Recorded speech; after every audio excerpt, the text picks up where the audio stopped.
Джин Шарп. Диктатурадан демократияға дейін. Үшінші тарау. Күш қайдан алынады? Әрине, бостандыққа бейбіт жолмен қол жеткізу оңай шаруа емес. Осы нәрсені іске асыру үшін үлкен стратегиялық жоспарлау мен ұйымдастыру жұмыстарына икемділікті қажет етеді. Ең бастысы күш талап етіледі. Демократтар диктатураны жойып, саяси бостандыққа қол жеткізу үшін қабілеттілікпен өз күштерін тиімді пайдалана алмаса, онда бекерге дәмеленбеу керек. Бірақ осыны қалай іске асыруға болады? Диктатураны жоюға және оның ауқымды әскери күші мен полиция жүйесін жеңу үшін демократиялық оппозиция қандай жеткілікті күштерді жұмылдыра алады? Саяси күштерді жиі ескермеу түсінігі осыған жауап ретінде айтуға болады. Оның шығу мәнін анықтау қиын емес. Кейбір негізгі түсініктер өте қарапайым болып келеді. Осыған мысал ретінде маймылдардың әміршісі туралы ертегіні айтып кетуге болады. 14 ғасырда өмір сүрген қытайлық Лю Джи жазған әңгімесі осы ұмыт болған саяси билікті түсінбеу туралы бейнені айқын суреттеп береді. Феодалдық Чу мемлекетінде бір кәрі шал өмір сүріпті. Ол өзіне құл ретінде маймылдарды ұстапты. Чу тұрғындары оны Джугонг немесе маймылдардың әміршісі деп атапты.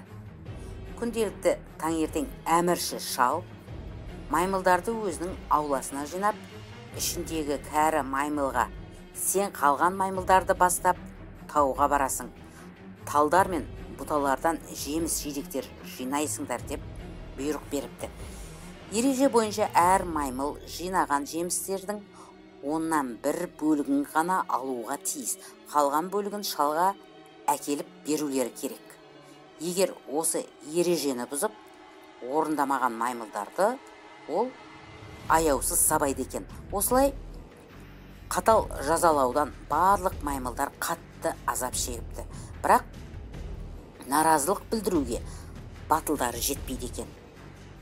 Бір күні кішкентай маймыл басқаларынан жеміс ағаштарды, бұтақтарды кәрі шал еккен бе деп сұрапты. Ал қалғандары: жоқ, олар өздері өсіп шыққан депті. Осыдан кейін кішкентай маймыл тағы да сұрапты: демек, біз шалдың рұқсатынсыз жемістерді жинай аламыз ба депті. Қалған маймылдар: иә, жинай аламыз депті.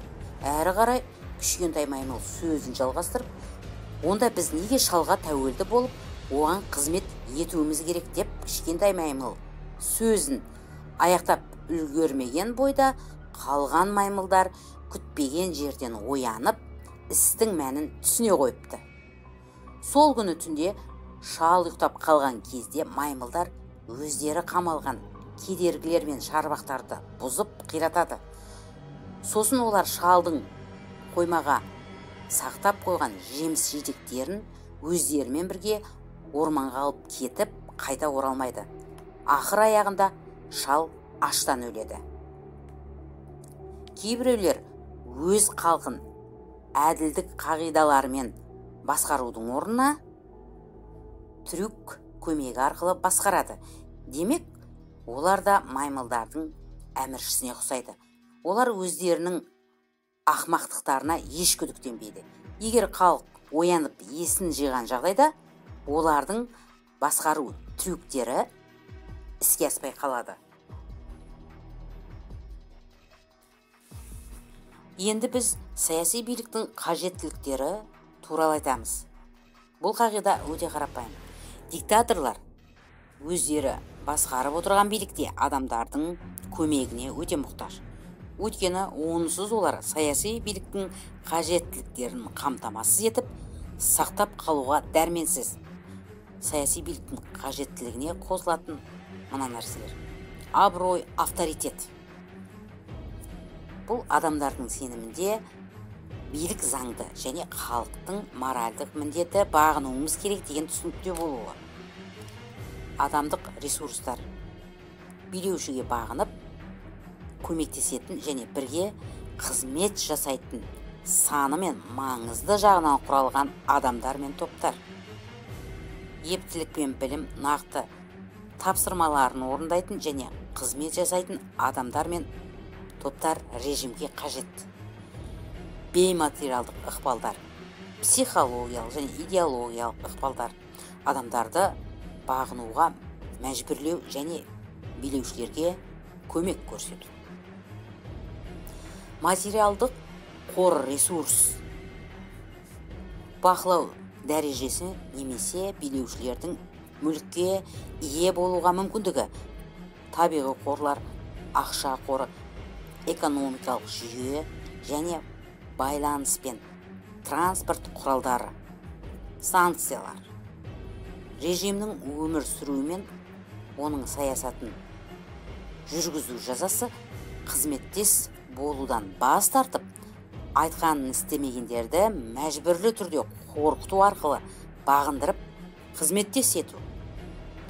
Осы берілген деректер дегенмен де халықтың тыңдауы мен көп адамдардың ынтымақтастықта болып және көптеген қоғамдық институттардың режимді қабылдап бағынуына байланысты болады. Бірақ осылардың барлығын режиммен бірге болады деуге ешқандай кепілдік жоқ.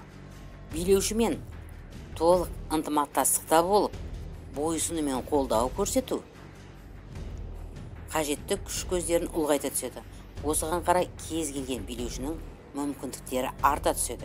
Екінші жағынан, егер халық пен қоғамдық институттар басқыншылар мен диктаторлар мен ынтымақтастықта болуын қысқарса, барлық билеушілер осы күштерге тәуелді болғандықтан билеушілердің күш көздері әлсіреп, осындай күш көздерінен айырылған соң ақыр аяғында әлсіреп құлайды. Әлбетте, диктаторлар әрекет пен идеяларға келгенде өте сақ болады. Өйткені олардың өз ойларын жүзеге асыру мүмкіндігіне қауіп төнеді. Сондықтан олар бағынбағандар мен ереуілге шыққандарды және ынтымақтастықпен қызмет істеуден бас тартқандарды қорқытып, жазалағанды артық көреді. Дегенмен де бұл әлі басы ғана. Режимнің еркін жұмыс істеу үшін қуғын сүргінмен азаптаулар және бойсынумен бағыныштылықты өз дәрежесіне қайтару, олармен қайта қызметтес болуын еш уақытта қамтамасыз ете алмайды. Алайда қуғын сүргінге қарамастан қуат көздері әлсіреуі мүмкін. Және айтарлықтай уақытқа дейін күш көздері жабылып қалып, диктаторлар үшін оның алғашқы нәтижелері састыру мен сенімсіздіктерге әкеп тірейді. Артынша диктатуралық биліктің ыдырауы басталады. Күш көздерінен айырылғаннан кейін уақыт өте келе әбден әлсіреп, дәрменсіз күйге түскен режим ақыр соңында құлайды.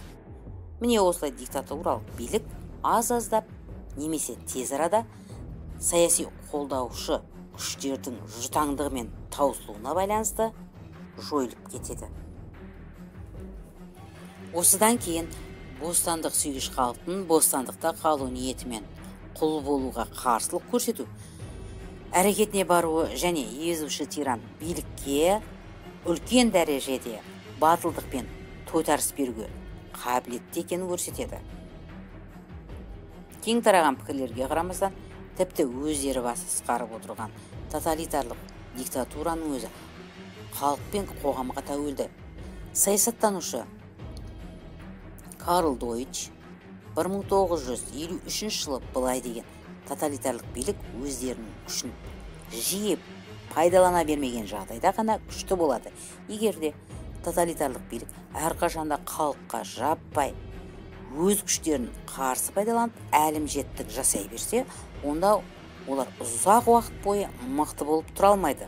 Сондықтан тоталитарлық режимге басқаша басқару құрылымынан қарағанда өзіне бағыныштыларды басқару үшін биліктің көптеген бөлігі өз құзырларында болғаны керек. Осындай режимдерге әлдеқайда көбірек және бағынуға дағдыланған сенімді адамдар тобы қажет. Яғни керек кезінде адамдардың айтарлықтай бөлігінің белсенді қолдауына ие болып арқа сүйейді. Ағылшын құқық теорияшылы Джон Остин 19 ғасырда диктатурадан халықтың түңілген жағдайы туралы баяндаған. Остин өз теориясын былай бекіткен: егерде халықтың басым көпшілігі билікті жою керек деген толық шешімге келсе, онда осы үшін олар қуғын сүргін мен азап көруге де дайын болады. Бұндай жағдайда биліктің күш қуаты да және билікті қолдайтын адамдар мен шетелдік қолдаушылар да жексұрын билікті құтқара алмайды. Күресуші халықты әрдайым бағындыру мен бағынышты ету үшін кері қайтару мүмкін емес деп қорытындыға келеді. Және бұдан ертеректе Макиавелли билік бүкіл қоғамды дұшпан санаса, онда өзін қауіпсіздікте сезіне алмайды. Зұлымдығы артқан сайын оның режимі одан әрі әлсіздене түседі деп бекітіп кеткен. Практикадағы немесе дағдыдағы берілген жағдайды саясатта қолдану арқылы көрсете білген Норвегиядағы нацистік басқыншылыққа қарсыласу ерлік күрестері туралы бірінші тарауда айтылып өтті. Онда батыл ержүрек поляктар мен немістер, чехтар, словактар және басқа да ержүрек халықтар аянбай қарсылық көрсету арқылы коммунистік басқыншылық диктатураны ақыр аяғында Европадағы коммунистік биліктің күйреп құлауына септігін тигізді. Сондай-ақ зорлықсыз күрестер әр дәуір халықтары арасында да қолданыста болған. Тек Европада ғана емес, Азия, Африка, Солтүстік және Оңтүстік Америка, Австралия және Тынық мұхит аралдарында да орын алған. Және бұдан ертеректе Макиавелли билік бүкіл қоғамды дұшпан санаса, онда өзін қауіпсіздікте сезіне алмайды. Зұлымдығы артқан сайын оның режимі одан әрі әлсіздене түседі деп бекітіп кеткен. Практикадағы немесе дағдыдағы берілген жағдайды саясатта қолдану арқылы көрсете білген Норвегиядағы нацистік басқыншылыққа қарсыласу ерлік күрестері туралы бірінші тарауда айтылып өтті. Онда батыл ержүрек поляктар мен немістер, чехтар, словактар және басқа да ержүрек халықтар аянбай қарсылық көрсету арқылы коммунистік басқыншылық пен диктатураны ақыр аяғында Европадағы коммунистік биліктің күйреп құлауына септігін тигізді. Әрине, осындай зорлықсыз күрестер әр дәуір халықтары арасында қолданыста болған. Тек Европа ғана емес, Азия, Африка, Солтүстік және Оңтүстік Америка, Австралия және Тынық мұхит аралдарында да орын алған. Осылайша үш маңызды айқындаушы ықпалдар факторлар бойынша қандай дәрежеде өкімет басшылығы бақылауда болады немесе бақылаусыз қалады. Бірінші, халықтың өкімет басшылығына біркелкі түрде шекара орнатуға ұмтылуы. Екінші, тәуелсіз мекемелер мен институттардың ұжыммен беретін салыстырмалы қабілетті күш көздерін тоқтатуы. Үшінші, халықтың біркелкі болып қолдау білдіруден бас тарту қабілеттілігі. Енді біз демократиялық биліктердің орталықтары туралы айтатын боламыз. Демократиялық қоғамның ерекшеліктерінің бірі мемлекетке тәуелді емес көптеген өкіметтік емес ұжымдар мен институттардың бар болуы. Мысалға, осыған отбасы немесе семья, діни ұйымдар, мәдениет бірлестіктері, спорт клубтары, экономикалық институттар, кәсіподақтар немесе профсоюздар, студенттер бірлестіктері, саяси партиялар, ауылдар, аудандар, бағбандық үйірмелер, құқық қорғау ұйымдары, музыкалық топтар, әдеби бірлестіктер және тағы басқалар. Осындай ұйымдар мен ұжымдар өз мақсаттар мен әлеуметтік қажеттіліктерді өтеуге маңызды рөл атқарады. Сонымен қатар бұл мекемелердің үлкен саяси маңызы бар. Бұлар ұжымдық және институционалдық негіздерді қамтамасыз етеді. Егерде біреулер олардың мүдделеріне әділетсіз қысым жасаса, немесе қызметтері мен мақсаттарына жетуге кедергі жасаса, осылардың көмегі арқасында адамдар қоғамды басқаруға немесе басқа ұжымдарға және билікке кедергі жасауға ықпал ете алады. Жеке адамдар осы ұжымдардың мүшесі болып есептелмейді. Әдетте олар қоғамның қалған бөлігіне елеулі ықпал ете алмайды. Егерде билікті айтпағанның өзінде, әрине, диктатура туралы айтпасақ та болады. Егерде осындай ұжымдардың бостандығы мен дербестігін диктаторлар алып қойса, онда халық әлсіз болып қалады. Бұдан басқа, осыған ұқсас институттардың өздері орталықтандырылған режимнің диктаторлық бақылауында немесе жаңадан құрылған бақылаудағы мекемемен ауыстырылса, онда осы арқылы жекелеген ұжым мүшелері мен әлеуметтік қоғамдық топтарға үстемдік етеді. Егерде тәуелсіз азаматтық институттардың немесе биліктің бақылауынан тыс бостандығы мен дербестіктерін сақтап қалуға мүмкіндіктері болса, онда саяси бағынбаушылықты қолдану аса маңызды.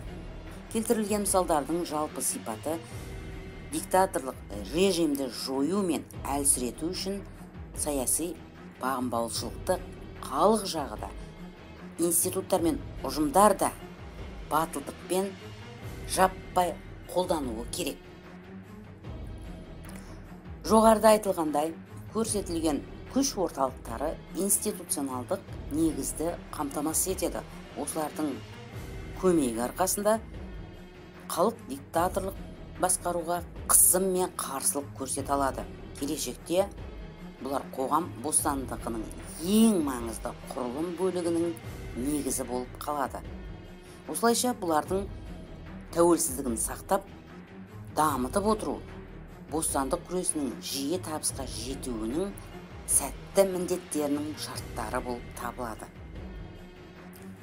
Егерде диктаторлық жүйе қоғамдағы тәуелсіз ұйымдарды сәттілікпен жойып, немесе бақылауға алған болса, онда күрескерлер жаңадан тәуелсіз әлеуметтік ұжымдар мен институттарды қайта құру өте маңызды. Осылай істеу арқылы олар жарым-жартылай бақылаушы мекемелерде қалған демократиялық басқару жүйесін қайтару керек. 1956-57 жылы Венгер революциясы кезінде көптеген демократиялық шынайы кеңестердің арқасында бір-бірлерімен бірігіп, бірнеше апта ішінде өзін-өзін басқаратын ұйымдар мен барлық жүйені біріктіретін институттар пайда болды. 1980 жылдың аяғында Польшада жұмысшылар жасырын түрінде ынтымақтастық немесе тілектестік кәсіподақтарын құрды және кей жағдайларда коммунистік басқарудағы арнайы кәсіподақтарды бақылауға алды. Осындай институционалдық өзгерістер өте маңызды саяси нәтижелерге жеткізуі мүмкін.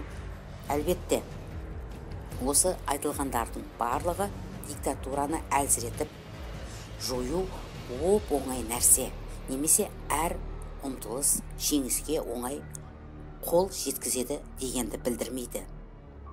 Бостандық күресі құрбандықсыз болады деген пікірден де аулақ болған дұрыс. Диктаторларға қызмет істейтіндер соққы беру арқылы қоғамды өздеріне қайта қызмет етуге және бойсынуға мәжбүрлейді. Дегенмен де жоғарыда көрсетілген билік туралы талдаулар бойынша диктатураны қасақана істелген әрекеттер арқылы жою мүмкін екенін білдіреді. Диктатура өзіне тән ең осал өзгешеліктермен ерекшеленеді. Осы нәрсе егерде саяси бағынбаушылықты шебер қолданған жағдайларда білінеді. Осы деректердің ерекшеліктерін келесі тарауларда анығырақ қарайық.